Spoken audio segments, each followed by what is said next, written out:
ओम नमो भगवते वासुदेवाय।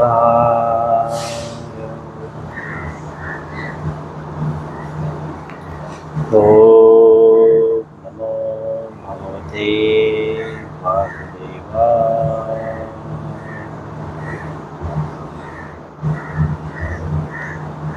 ओम नमो भगवते वासुदेवाय।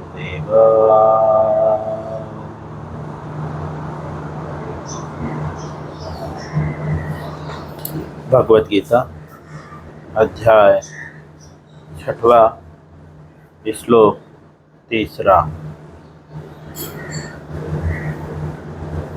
सभी लोग कृपया करके भगवद गीता अपने सामने रखें।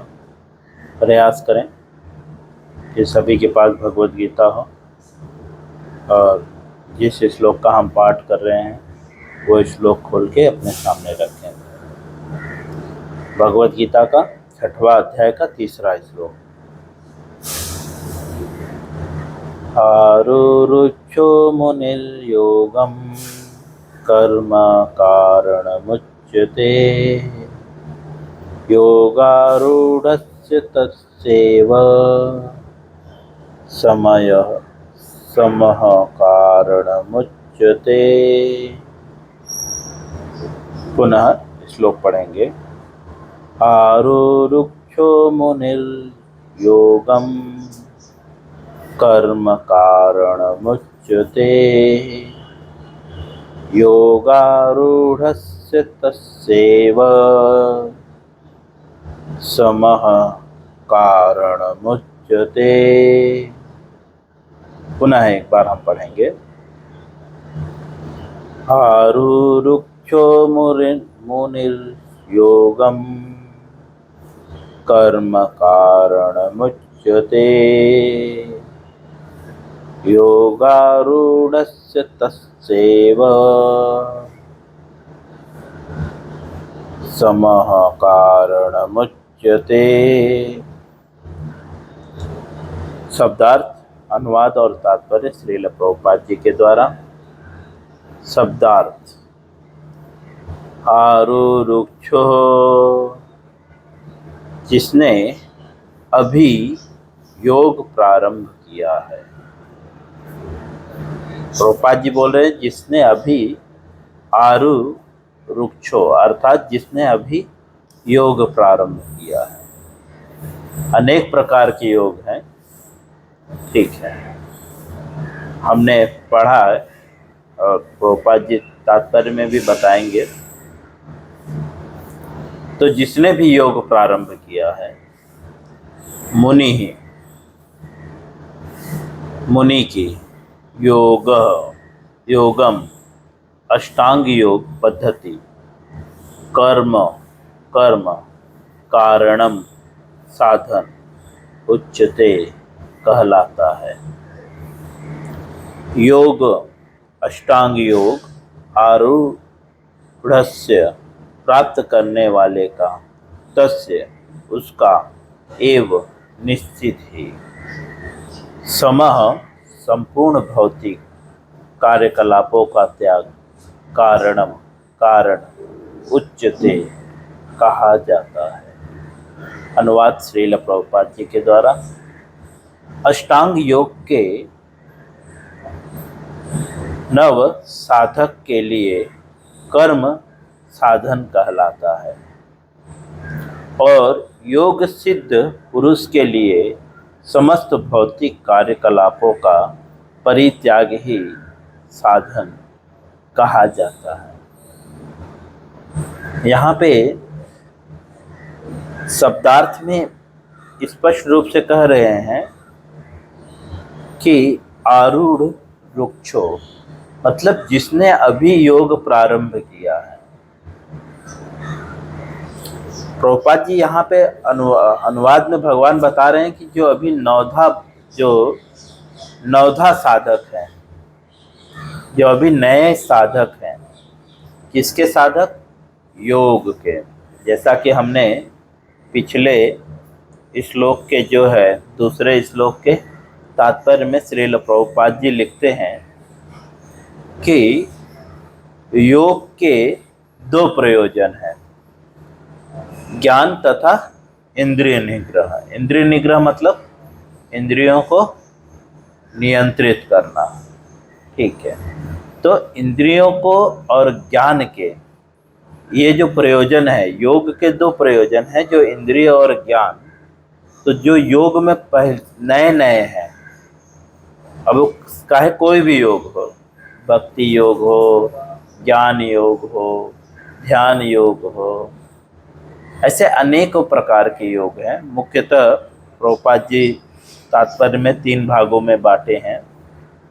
तो जो नौधा साधक हैं उनके लिए जो है कर्म ही साधन है, मतलब उन्हें कर्म त्यागना नहीं चाहिए, जो नौधा साधक है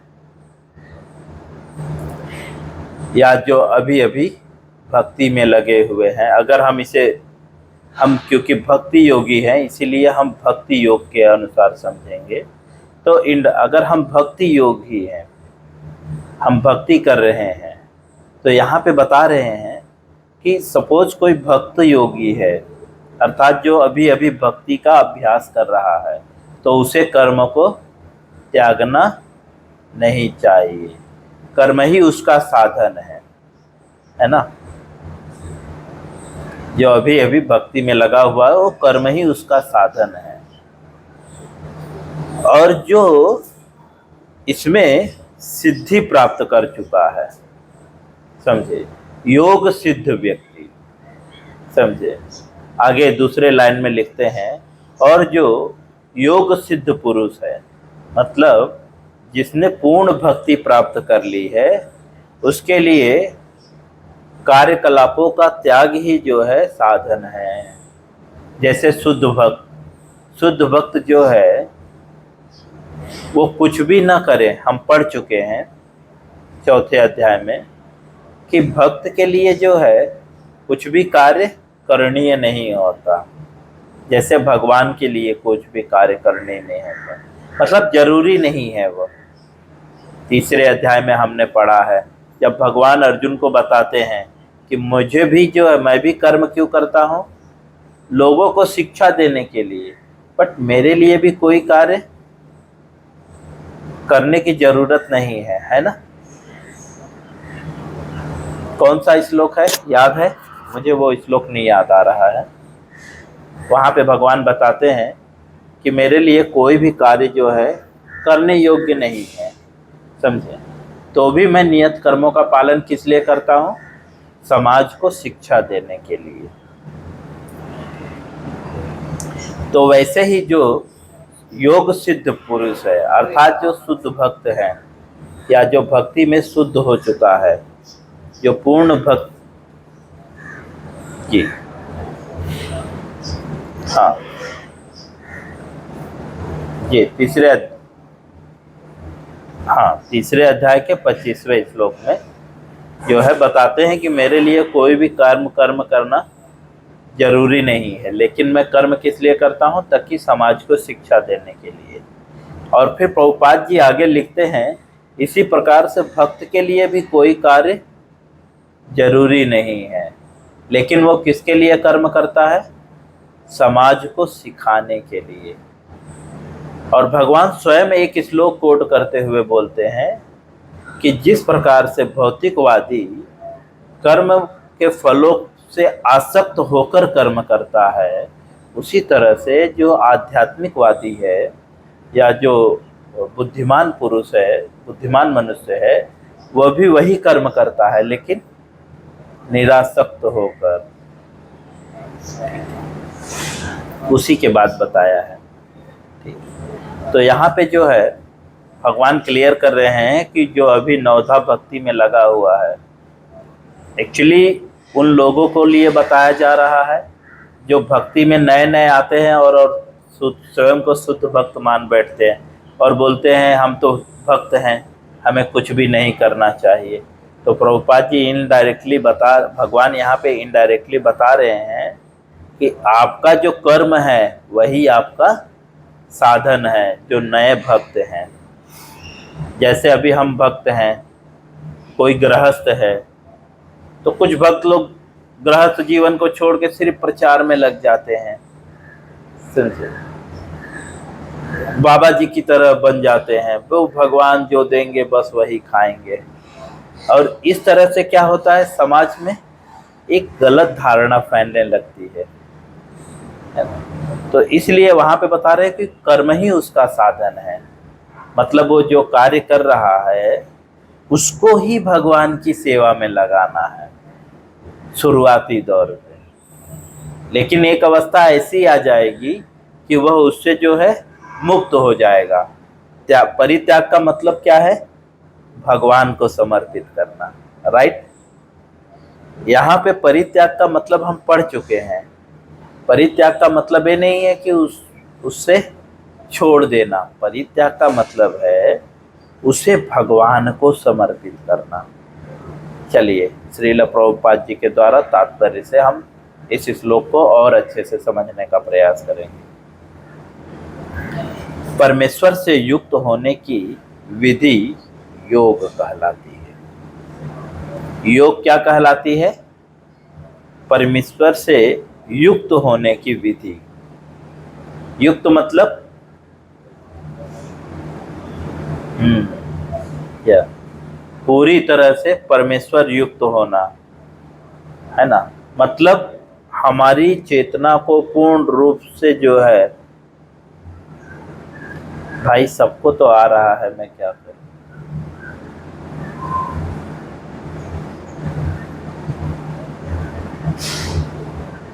तो अभी बताइए क्या करूं?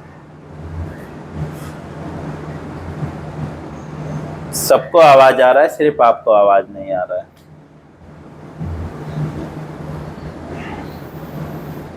आपको कहीं ऐसी जगह पे बैठना होगा जहां पे नेट हो। ठीक है, चलिए हम आगे बढ़ेंगे। ठीक है, तो योग किसे कहते हैं, परमेश्वर से युक्त होने के लिए, है ना। योग मतलब जुड़ना या पूर्ण रूप से उसी तरह हो जाना, उसे योग कहते हैं, समझे। तो जो योग की विधि है वो परमेश्वर से युक्त होने की विधि को योग कहते हैं। आगे इसकी तुलना उस सीढ़ी से की जा सकती है। योग की तुलना किस सीढ़ी से की जा सकती है, जिससे सर्वोच्च आध्यात्मिक सिद्धि प्राप्त की जाती है। यह सीढ़ी जीव की अधम अवस्था से प्रारंभ होकर आध्यात्मिक जीवन की पूर्णता आत्म साक्षात्कार तक जाती है। प्रभुपाद जी बोल रहे हैं, जैसा कि मैंने आपको कुछ दिन पहले कहा था, योग एक फॉर्मूला है ना। भक्ति योग, अष्टांग योग एक फॉर्मूला है, ठीक है। तो यहाँ पे उसकी तुलना सीढ़ी से की जा रही है, समझे, जो कहाँ से शुरू होती है, आपके अधम अवस्था से। अधम अवस्था मतलब एकदम नीचे गिरी हुई अवस्था से आपको सर्वोच्च अवस्था गौलोक तक, या तो पूर्ण आत्म साक्षात्कार, वहां तक जाती है। तो जैसे जैसे हम सीढ़ी चढ़ते जाएंगे वैसे वैसे हमारे आत्म साक्षात्कार होता जाएगा। इसी प्रक्रिया को योग कहते हैं। आगे विभिन्न चढ़ावों के अनुसार इस सीढ़ी के भिन्न भिन्न नामों से जाने जाते हैं। बता रहे हैं कि विभिन्न इसमें चढ़ावों के अनुसार, मतलब अनेकों कई जगह से सीढ़ियां हैं, तो वे सारी सीढ़ियां जो है भिन्न भिन्न भागों से जो जा रही हैं वे भिन्न भिन्न नामों से जाने जाते हैं। किंतु कुल मिलाकर यह पूरी सीढ़ी योग कहलाती है। बता रहे हैं कि कुल मिलाकर जो ये सारी सीढ़ियां योग कहलाती हैं, क्योंकि जैसा कि ये श्लोक में भगवान क्लियर कर रहे हैं कि जो नवधा भक्त हैं उनको कर्म करना जो है वही उनका साधन है, उसे कर्मों का परित्याग नहीं करना चाहिए। ठीक है, ये पहली अवस्था है, लेकिन एक अवस्था में वो त्याग हो गया, है ना।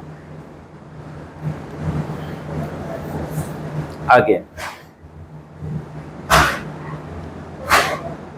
कुल मिलाकर पूरी सीढ़ियां योग कहलाती हैं और इसे 3 विभागों में विभाजित किया जा सकता है। प्रभुपाद जी बोल रहे हैं योग को 3 भागों में विभाजित किया जा सकता है। ऐसे अनेकों सीढ़ियां हैं, बट मुख्यतः 3 भागों में बांटा गया है। ठीक है, पहला क्या है? ज्ञान योग, दूसरा ध्यान योग तथा भक्ति योग।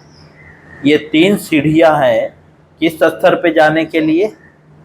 आध्यात्मिकता की सर्वोच्च स्तर को, आत्म साक्षात्कार के स्तर तक जाने के लिए। सीढ़ी के प्रारंभिक भाग को योगारूढ़, रूढ़च्छ अथवा और अंतिम भाग को योगारूढ़ कहा जाता है। प्रभुपाद जी बता रहे हैं कि इन सीढ़ियों के जो प्रारंभिक भाग को क्या कहते हैं? योगारूढ़च्छु, अर्थात जिसने अभी अभी योग प्रारंभ किया है उसके लिए कर्म करना अनिवार्य है।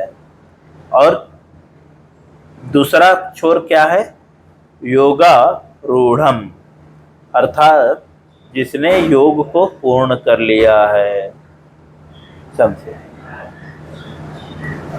एक तो साधक और दूसरा कौन है? सिद्ध, है ना। श्लोक में यह बताया गया है। एक तो नवधा साधक है और एक तो योग सिद्ध है। ठीक है, 2 स्तर हैं। जैसे शुरुआत में हमें क ख ग घ भी नहीं आता, लेकिन एक समय हम PhD कर लेते हैं, है ना, तब हमारे लिए क ख ग घ क्या होता है? एकदम नॉर्मल हो जाता है। तो क्या PhD व्यक्ति क ख ग घ पढ़ेगा? नहीं पढ़ेगा। तो इसका मतलब क ख ग घ उसके जीवन में मायने नहीं रखता? मायने रखता है, ठीक है, लेकिन वह उसके स्तर से ऊपर है ना।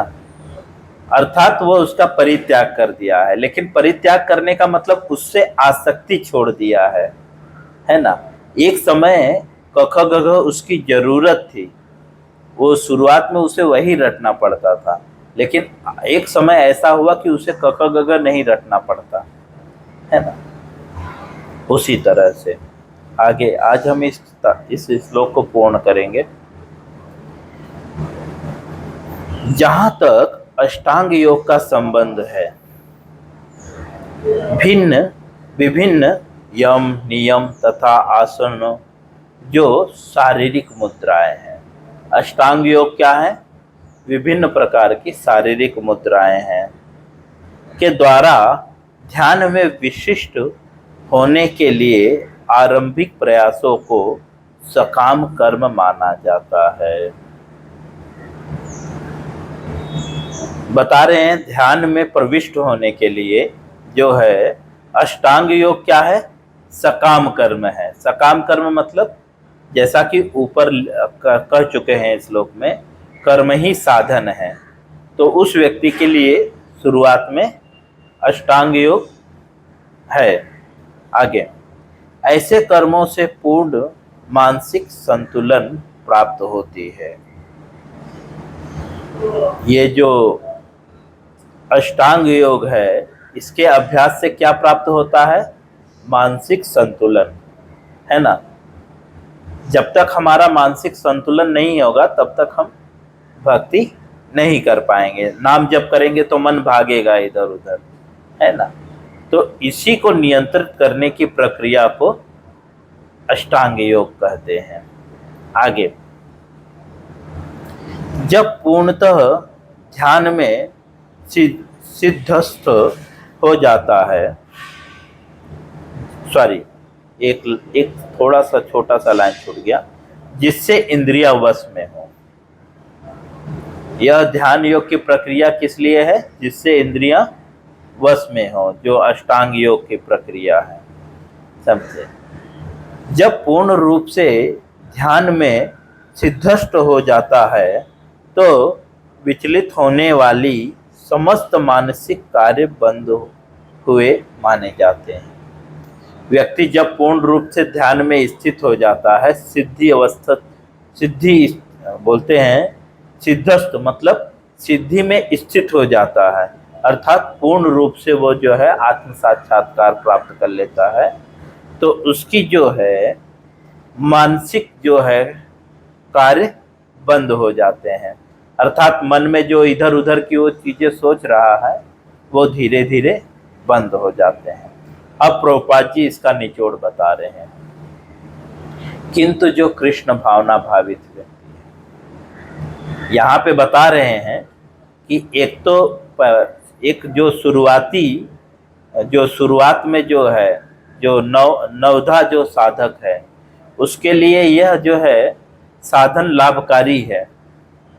लेकिन जो कृष्ण भावना भावित व्यक्ति है, कृष्ण भावना भावित मतलब जो हर समय सिर्फ कृष्ण कृष्ण कृष्ण कृष्ण कृष्ण कृष्ण, सोते उठते खाते पीते चलते हर चीज वो क्या सोचता है, कृष्ण कर रहे हैं, कृष्ण के लिए ये हो रहा है ना। तो लिख रहे हैं प्रभुपाद जी, किंतु जो कृष्ण भावना भावित व्यक्ति है प्रारंभ से ही ध्यान अवस्थित होकर रहता है। जो कृष्ण भावना भावित व्यक्ति है वो शुरू से ही ध्यान में स्थित रहता है ना। हम लोग अभी इसी चीज का तो अभ्यास कर रहे हैं ना, हम बार बार यही सोचते हैं ये भगवान के लिए करना है, ये इनके लिए करना है। तो जो कृष्ण भावना भावित व्यक्ति है वो प्रारंभ में ही जो है ध्यान में स्थित रहता है, क्योंकि ध्यान का अर्थ क्या है, इंद्रियों को संयमित करना, है ना। क्योंकि वह निरंतर कृष्ण का चिंतन करता है। ये कैसे पॉसिबल होता है, क्योंकि वो निरंतर कृष्ण का चिंतन करता है। इस प्रकार कृष्ण की सेवा में समस्त सतत व्यस्त होने के कारण उसके सारे भौतिक कार्यकलाप बंद हुए माने जाते हैं। प्रभुपाद जी बता रहे हैं क्योंकि कृष्ण भावना भावित व्यक्ति जो है सतत कृष्ण की सेवा में लगा रहता है, व्यस्त रहता है, इसलिए उसके सारे कार्यकलाप जो है, जो भौतिक कार्यकलाप बंद माने जाते हैं। मतलब वो जो भी कर्म करता है उसे भौतिक नहीं कहा जाता, उसे आध्यात्मिक कहा जाता है। तो पहले यहाँ पे भगवान इस तरह से जो है श्रील प्रभुपाद जी तात्पर्य पूर्ण करते हैं। भगवान इस श्लोक में पहले बताते हैं कि उस व्यक्ति के लिए जो अभी नवधा साधक है उसके लिए कर्म करना अनिवार्य है, चाहे वो अष्टांग योगी हो या भक्ति योगी हो, उसके लिए कर्म करना अनिवार्य है। लेकिन धीरे धीरे जब वह कर्म को भगवान को समर्पित करते करते प्रयास करने लगता है, जब उसका अभ्यास करता है, तो जब कृष्ण भावना भावित हो जाता है तो स्वाभाविक ही उसके सारे कर्म जो है भौतिक कार्यकलाप बंद हो जाते हैं। लेकिन यह एक चीज ध्यान देना होगा, भौतिक कार्यकलाप बंद होने का मतलब ये नहीं कि वो निष्क्रिय हो जाता है, बट उसके सारे कार्य दिव्य हो जाते हैं। समझे? और दिव्य अर्थात आध्यात्मिक और भौतिक कार्य में क्या फर्क है? भौतिक कार्य में कर्म बंधन क्रिएट होता है और आध्यात्मिक कार्य में जो है, भाई मैं क्या करूं, सबको आवाज आ रहा है, आपको आवाज नहीं। तो आध्यात्मिक कार्य में क्या है कि कर्म बंधन क्रिएट नहीं होता। और भौतिक कार्य और आध्यात्मिक कार्य का अंतर क्या है? निजीरेंद्रिय तृप्ति वांछा और कृष्णेरेंद्रिय तृप्ति वांछा।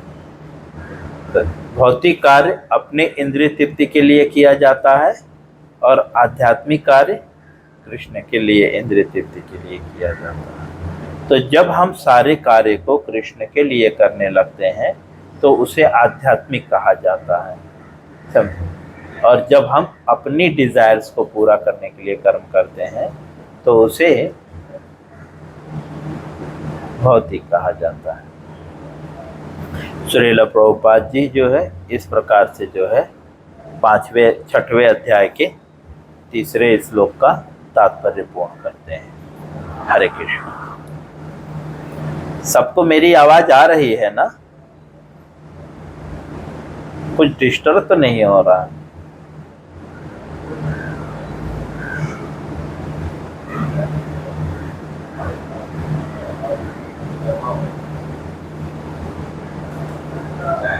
जी।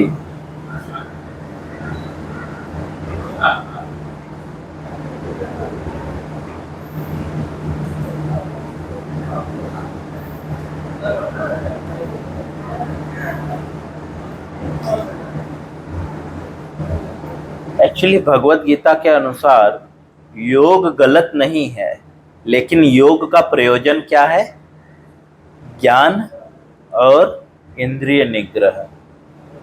प्रभुपाद जी लिख रहे हैं या तो अगर कोई भक्त भी योग कर रहा है तो गलत नहीं है, लेकिन उसका लक्ष्य क्या होना चाहिए? कृष्ण होना चाहिए। इसीलिए प्रभुपाद जी बोल रहे हैं कि जो कृष्ण भावना भावित व्यक्ति होता है वो स्वाभाविक ही सारे योग कर लेता है ना। पिछले श्लोक के तात्पर्य में लिखा हुआ है जो कृष्ण भावना भावित है वो सन्यासी और योगी साथ साथ होता है ना।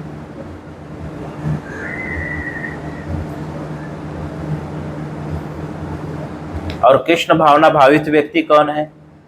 जो सारे कर्म कृष्ण के लिए करे।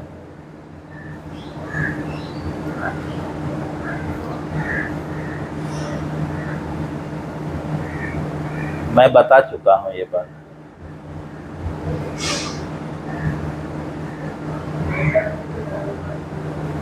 कर्म त्याग का मतलब भगवान के लिए। त्याग का मतलब छोड़ना नहीं है, त्याग का मतलब समर्पित करना है, समझे। जो उसका मूल अधिकारी है, जो मूल उसका जो मेन मालिक है उसको समर्पित करना, उसको त्याग बोलते हैं। डिटैच रहना, कर्म करना, उससे डिटैच रहना।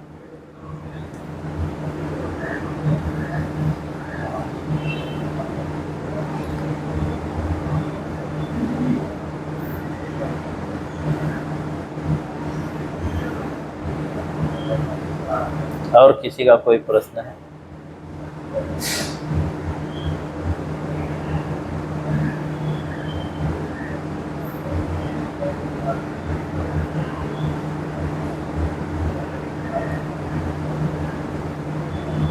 अपेक्षा करना लेकिन कृष्ण के लिए। हाँ,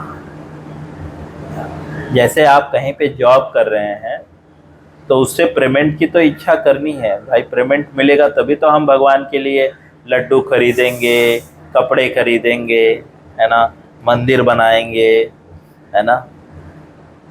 लेकिन उसकी चेतना में क्या रहता है? भावना भावित। अर्थात जैसे अभी आपकी भावना क्या रहती है? मैं काम करूंगा, मेरे बच्चे के लिए ये लाना है, सॉक्स लाना है, फिर उसके बाद स्कूल बैग लाना है, बुक्स लाना है, पेन लाना है, पेंसिल लाना है। अभी हमारी भावना ये है।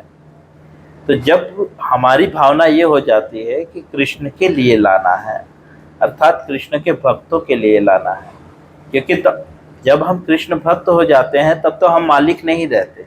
तब हम क्या सोचते हैं? दूसरे अध्याय में समथिक पढ़ चुके हैं कि हम सब कृष्ण के हैं और ये सब कृष्ण के हैं, समझे। तो मैं इनका सेवक हूँ, समझे। अभी जैसे हम मंदिर में मैं फंड कलेक्शंस करता हूँ तो मैं क्या बोलता हूँ कि भक्तों के लिए प्रसाद करिए, कृष्ण के भक्तों के लिए। मैं नहीं बोलता हूँ कि मेरे भाई के लिए या ये प्रभु जी के लिए प्रसाद करिए। मैं बोलता हूँ भक्तों के लिए प्रसाद दीजिए, है ना। तो उसमें मेरा शब्द हट गया है। अभी हम क्या अभी हम किस लिए काम कर रहे हैं? अभी हम जो है परिवार के लिए काम कर रहे हैं, मेरा परिवार है, लेकिन जब यह कृष्ण का परिवार हो जाता है तो उसमें मेरा शब्द हट जाता है। ये कृष्ण भावना भावित। तो हम वही काम कर रहे हैं, लेकिन वहां पे मेरा अधिकार नहीं है। मैं क्या सोच के कर्म कर रहा हूं? एक मिनट, पूरे बात सुन लीजिए पहले। वहां पे हम क्या सोच के कर्म कर रहे हैं कि भगवान ने मुझे ये कर्तव्य दिया है, मैं गृहस्थ बन गया हूं, ठीक है, मैंने इससे शादी की है, तो मेरा ये कर्तव्य है कि इसका पालन पोषण करना है। समझे? ये मेरा नहीं है, ये मेरा कर्तव्य है। लाइक दिस जॉब, है ना, जैसे हम काम करते हैं, ठीक है, तो मालिक ने बोला है बस वो काम करना है। अब वो काम सही है गलत है उससे हमें लेना देना नहीं।